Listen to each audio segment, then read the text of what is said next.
You got to build up that dislike for guys you're competing against. You can't be friends. You can't be cool with these guys. You can't admire them while you're on the court. The players don't like one another. This is going to have to step in sooner or later. The cities don't like one another. Oh, there is bad blood brewing between these two teams. It's going to be poetic justice. Everyone on their feet. We got a battle.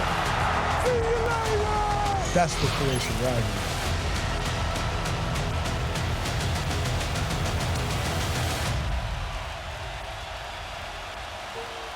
Oh, yes, it is NBA Rivals Week, and tonight will mark the sixth time Steph and Klay have faced off as opponents. Steph holds the edge in the win column 3-2, but the rivalry goes much deeper than that.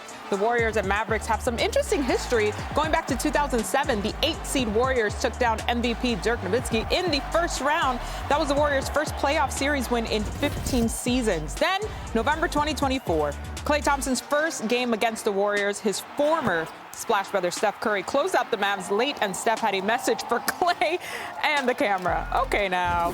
And these teams played on Christmas Day last month with Cooper Flagg making his presence known, dropping 27, but the Warriors taking off down the stretch. Thanks once again, no shocker, to Steph, of course. Tonight, the Warriors are in Dallas, and so are our NBA reporters Anthony Slater and Tim MacMahon. Great to see you both. Anthony, I'm going to start with you here. The Warriors are facing a new reality now that, well, Jimmy Butler's injury has come into play. How would you describe where Golden State is at the moment, especially factoring in the Kuminga situation? Yeah, you know, the other night was about as bad a time for a back-to-back as you can have. Jimmy Butler tears his ACL on the front night of it. And then on the backside against the Raptors, he's in the locker room pregame. Guys are coming up having conversations with him. Steph Curry, Draymond Green, coming to grips with the fact that, you know, he's gone for the season, and they have this new reality where contention seems, you know, outlandish at this point. And I think against the Raptors, you saw a deflated mentality from them. They went down 10-0. They were down 30 points.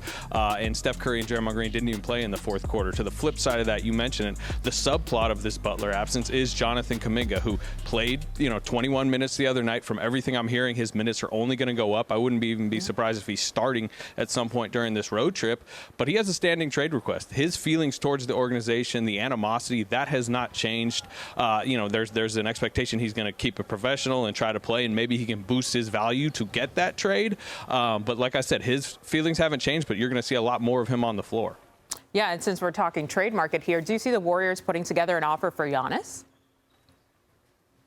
If the door opens, you know, I think, you know, half the league or at least a large chunk of the league is standing at that door. But right now, Milwaukee seems to have it latched shut. Now, again, if it creaks open, the Warriors will try to get to the front of the line. They'll see what their package, their offer could potentially do. They have the out-years Steph picks that I think are appealing. But what's interesting in the Giannis conversation is, despite those picks being appealing in the post-Steph era, if you give, you know, the Warriors Giannis, they suddenly become less appealing. So it would be tricky for them. Yeah, I think the door is at minimum unlocked here. Tim, over to you. The Warriors face a key part of the dynasty that once defined them. How is Klay Thompson feeling about facing his former team tonight?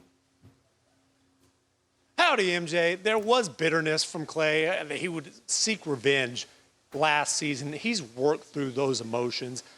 Look, his competitive fire is going to be amped up a little bit higher with his former team in town.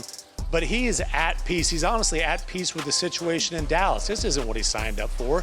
He thought he was joining the team that was going to contend to get back to the finals. But since a really rough start to this season, Klay Thompson has quietly been playing very well, shooting 40% from three since he was pulled from the starting lineup. He's on a little bit of a heater right now with his former team coming to town, averaging 21 points over the last 3 games and shooting it better than 50% from three in that span. So maybe he'll have a little something for his old buddies. No question. A little message, if nothing else. But let's talk Cooper Flagg, because what are people saying around the league about Flagg midway through his rookie season? Yeah, I've talked to a lot of people recently about him, kind of a midseason progress report. And one West Scouter director summed it up as, he's better than advertised, if that's possible. And again, he thought he was going to be playing with Anthony Davis, you know, perhaps Kyrie Irving coming back. He thought he was going to have to be in maybe a complimentary role for a contending team as a rookie. That obviously hasn't been the case. AD playing only 20 games. They've needed more from Cooper Flagg. He's played a much more prominent offensive role. And talking to people around the league, they didn't think he'd be this far along as an offensive threat. The three-pointer is still a work in progress but he is doing more as a primary scorer than people thought he would as a teenager. And the thing that stands out the most is his competitiveness. As one GM told me, he's a mother, I better paraphrase, a mother bleeper. Thank you for censoring yourself here. And yeah, you nailed it. 19 years old, only scratching the surface. Anthony Slater to McMahon, thank you both so much. Our next guest might be the only man who could start a fight, mediate it, and podcast about it before halftime. Stop laughing. 4-time champion, Olympic gold medalist, podcaster, and part-time philosopher of what he calls the new media. Well, number one, I won 2 gold medals. Did we count both of them? Yeah. He's the heartbeat and the occasional heartburn of the Golden State Warriors. Ladies and gentlemen, Draymond Green. Draymond's first basket, ladies and gentlemen. We're going to jump in here real quickly. We're going to talk about your first basket ever. Boom! And then this happened. And he gets a taunting technical after he makes the shot. You got a taunting technical after your first NBA bucket. If that is not a look into the future. All right, start, bench, cut. Okay, all-time Bay Area runs. 2017 Warriors, Run TMC, or the original cast of Full House? You know the answer to that question. Dubs. Okay. Full House. Love Run TMC. Okay. Absolutely love those we're guys. cutting Run TMC. They won absolutely nothing. Full House had a hell of a run. What do you remember about the Christmas Day game in 2016? Oh, man. Do you think I fouled Kevin Durant at the end of the play? That's when Kyrie hit you. That's when I was the best player on the court. It's when I dunked on Klay, Kevin Durant. Is that the game you dunked on Klay? And Kevin. You, both of them. Yeah, I got Kevin with the left, Klay with the right. Did. I remember being the best player on the court. How many times this season do you think Steve Kerr has wanted to quit? We haven't gotten into it this year. Oh, really? Is this a record number? No, we've been going strong now last year. Oh, you guys went some couples counseling? We just figured it out.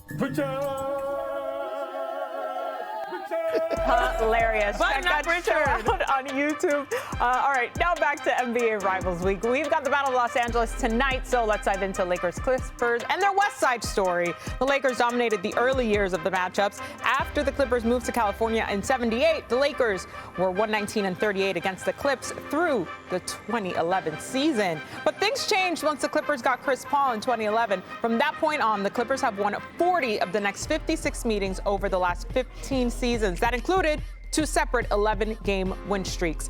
The Clippers won the most recent meeting on December 20th, and that turned their season around. Since that point, the Clippers have the best record in the league, winning 13 of their last 16. Who would have thought? All right, let's welcome in our senior reporter, Dave McMenamin, who will be covering tonight's Lakers-Clippers matchup. So let's focus on the Lakers side of things. They have consecutive wins against the Raptors and Nuggets. What led to their recent success?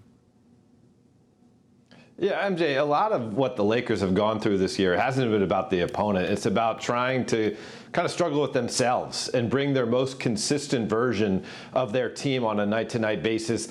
They won against the Raptors earlier in the week with the best defensive performance they've had all season, 93 points allowed against a very good Toronto team. Then they go to Denver, a place they've had a nightmarish kind of run over the last 5-6 seasons. Of course, no Nikola Jokic.